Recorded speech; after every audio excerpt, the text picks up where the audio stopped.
मंदिर प्रथम वर्धापन दिन तथा वर्षपूर्ती सोहळ्यानिमित्त आज शनिवारी 11 जानेवारी रोजी वेंगुर्ले येथील श्रीराम मंदिरात हिंदू धर्माभिमानी मंडळी आणि चैत्र रामनवमी सप्ताह ग्रुपच्या वतीनं रामनाम नामस्मरण करून कार्यक्रमाचा शुभारंभ करण्यात आला।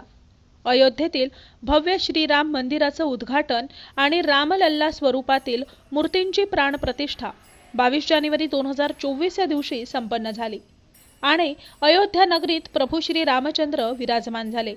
अत्युच्च आनंदाचा हा सोहळा डोळ्यांचं पारणं फेडणारा होता। समस्त देशवासियांचं स्वप्न या दिवशी साकार झालं। अयोध्या इथं संपन्न झालेल्या आनंदी सोहळ्याला आता वर्ष पूर्ण झालंय। या वर्षपूर्ती निमित्त समस्त हिंदू धर्माभिमानी मंडळी आणि श्री रामभक्तांच्या वतीनं वेंगुर्ले श्रीराम मंदिर इथं आज विविध धार्मिक कार्यक्रमांचं आयोजन करण्यात आलं होतं। यावेळी सकाळी नामस्मरण, 3 वेळा रामरक्षा, करुणाष्टक, पसायदान आदी धार्मिक कार्यक्रम संपन्न झाले। सायंकाळी हबप सावळाराम कुर्ले महाराज यांच्या हस्ते श्रीरामाच्या प्रतिमेस पुष्पहार अर्पण करून महाआरती करण्यात आली। यावेळी वारकरी संप्रदायातील मंडळी आणि श्रीराम भक्त उत्स्फूर्तपणे सहभागी झाले होते।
Yeah.